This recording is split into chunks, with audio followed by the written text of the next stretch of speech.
I was just in this old commercial business building that I used to work in. It wasn't old, but I used to work there. So it's old to me.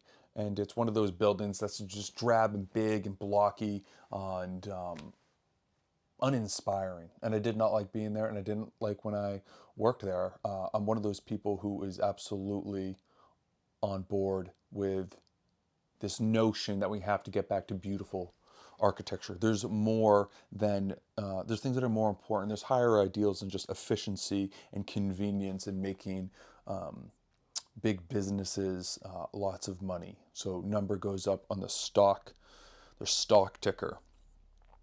When I was in this building, I saw this photo of all these employees that used to work in the shoe manufacturing plant that was where that building was back in the days, like early 1900s, maybe late 1800s, something like that. So a photo of all these people, hundreds of people. All the men are wearing jacket, tie. Women are wearing blouses and scarf things, looking very nice. And it's made me think of the idea of how things were back then, and people now harken back to that. Harken, is that the right word? The trad people who say things about, like, oh, people used to wear, suit and tie to go and like make gloves. But the fact is, I don't think we're going back to anything like that. We're not going back to the 50s or anything before that. There is no going back. I think very broadly, what we have going on right now is the transhumanists with AI who effectively want to build God and upload our consciousness to the net to merge with AI so they can live forever. And then we have people who are probably the same people aligned with Elon Musk, who just wants to get to Mars, is willing to sacrifice everything else in order to get to Mars. Um, and now the religions that used to dominate the world, the Abrahamic religions, are now subordinate to that. And I think broadly, what is going to happen is that we will effectively build God. And is this heresy? Is this something that will get me burnt at the stake by the religious types back in the day? Probably, but they didn't have to worry about that. They didn't have iPhones. And I think human consciousness will transcend form, and then this consciousness, this vast intelligence, will make form again. Now, that's getting pretty out there. How could I prove that or not? And what does that matter that I hold that idea? What actions does that change? It really doesn't. There's nothing I can do about that. Just have to focus on right now. I think the way moving forward is community, organization, get along with your cousins, get along with your aunts, uncles, parents, brothers, sisters, that type of thing, and just try and have a good life as best as you can.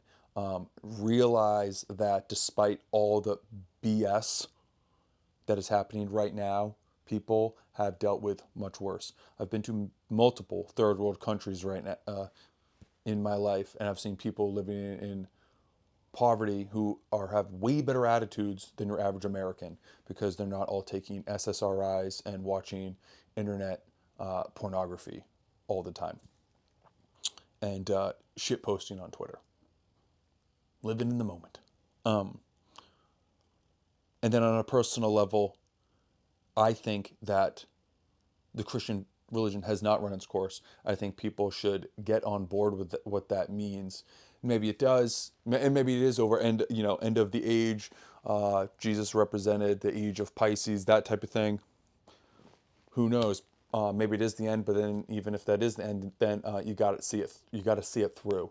I think you have to hold on to whatever you can and keep moving forward no matter what. Never can move yourself because it's going to happen eventually at some point. There's no need to rush. But the thing about faith is, at the very least, faith in something. You can leave God that abstract and vague and just have faith that your life matters ultimately in more than a material sense. And I think that type of idea is is beautiful. It's better than just you just work for a business until you die, and then you die, and then that's it. The idea that there's something deeper than that that is in the spiritual realm is just more interesting. Like, it's not that I have to prove that, it's just that I find it more interesting than at the lowest level. It's more interesting than just the materialist, atheist, science worldview. And I think that people would benefit from really seeing that through. I mean, it's actually scary if you really think about it and you really live that out and are really live committed to the truth. But I think it's better than nihilism. I think it's better than feeling hopeless and living a hopeless existence and struggling materially and having that just feel pointless. There's no going back. The only way is through. Namaste.